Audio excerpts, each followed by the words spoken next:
পশ্চিমবঙ্গে হিন্দুত্ববাদের উত্থান, আতঙ্কে মুসলমানরা। হিন্দুত্ববাদী ভারতের 5টি গুরুত্বপূর্ণ অঞ্চলে বিধানসভা নির্বাচনের ফলাফল ঘোষণা করা হয়েছে। পশ্চিমের কেরালায় কংগ্রেসের হাতে ধরাশয়ী হয়েছে বিজেপি।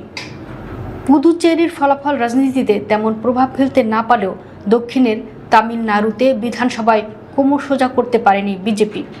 সেখানে সিনেমার নায়ক বিজয় থালাপতির নতুন দল তামিলনাগা ভেট্রি কাজাগাম টিভিকের উত্থান ঘটেছে। বিজেপি বাংলাদেশের সীমান্ত ঘেঁষা পশ্চিমবঙ্গ ও আসাম অভাবনীয় ফলাফল করেছে। বলা হয়, সীমান্ত ঘেঁষা আসাম আগেই হিন্দুত্ববাদী বিজেপির উত্থান ঘটলেও এবারের নির্বাচনে পশ্চিমবঙ্গে তৃণমূল কংগ্রেসকে পরাজিত করে বিজেপির বিজয়ের মাধ্যমে হিন্দুত্ববাদের উত্থান ঘটছে। দক্ষিণ পশ্চিমের রাজ্যগুলোর ব্যর্থতার প্রতিশোধ আসাম ও পশ্চিমবঙ্গের সরকার গঠনের মাধ্যমে নেবে বলে আশঙ্কা করা হচ্ছে। আসামে এবং পশ্চিমবঙ্গে বিজেপির যারা আগামীতে মুখ্যমন্ত্রী হতে যাচ্ছেন তারা কট্টর হিন্দুত্ববাদী এবং মুসলিম বিদ্বেষী। ভারতের নির্যাতিত মুসলমান ও অন্য ধর্মের মানুষ, এমনকি রাজনৈতিক বিশ্লেষকরা আশঙ্কা করছেন পশ্চিমবঙ্গে শুভেন্দু অধিকারী এবং আসামের মুখ্যমন্ত্রী হেমন্ত বিশ্ব শর্মা কেন্দ্রীয় প্রধানমন্ত্রী নরেন্দ্র মোদীকে খুশি করতে নিজ নিজ রাজ্যকে সংখ্যালঘু নাগরিকদের জন্য নরকে পরিণত করবেন।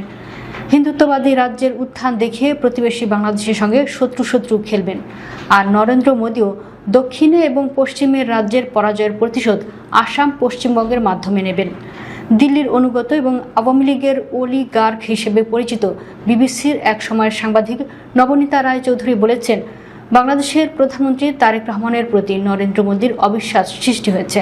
এ অবস্থায় বিএনপি সরকারের চীনের দিকে ঝুঁকে পড়া ছাড়া উপায় নেই। আন্তর্জাতিক রাজনীতির খোঁজ খবর রাখেন দেশের এমন রাজনৈতিক বিশ্লেষকরা বলছেন, পশ্চিমবঙ্গে বিজেপি সরকার গঠন করলে বাংলাদেশের সঙ্গে ভারতের সম্পর্ক আরও খারাপ হবে।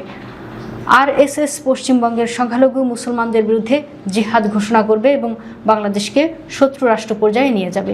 কারণ শুভেন্দু অধিকারী ও হেমন্ত বিশ্ব শর্মা আগে থেকেই ঢাকার সঙ্গে দিল্লির সুসম্পর্কের বিরুদ্ধে।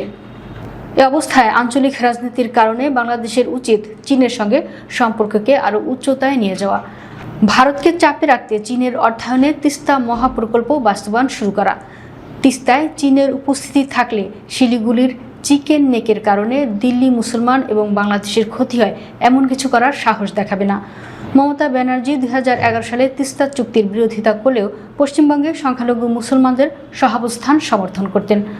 আসাম যখন জাতীয় নাগরিকত্ব সনদের এনআরসি নামে আসামে বসবাসরত বাংলা ভাষাভাষী মুসলমানদের বাংলাদেশে পাঠানোর হুঙ্কার দিতেন এবং আসামের মুসলমানদের উপর জুলুম নির্যাতন করতেন, তখন পশ্চিমবঙ্গে মমতা ব্যানার্জি তীব্র প্রতিবাদ করেন। তিনি সংখ্যালঘু মুসলমানদের পাশে দাঁড়ান এবং মুসলমানদের কেন্দ্রীয় সরকার এনআরসির নামে বিতাড়িত করার চেষ্টা করে তা প্রতিহতের ঘোষণা দেন। কিন্তু হিন্দুত্ববাদী বিজেপি নেতারা সবসময় মুসলমানদের বিরুদ্ধে জনমত গঠনের মিশন সক্রিয় রাখেন। পশ্চিমবঙ্গে বিজেপি সরকার গঠন করলে কী ধরনের পরিস্থিতির সৃষ্টি হবে তা শুভেন্দু অধিকারীর বক্তব্যে পরিষ্কার।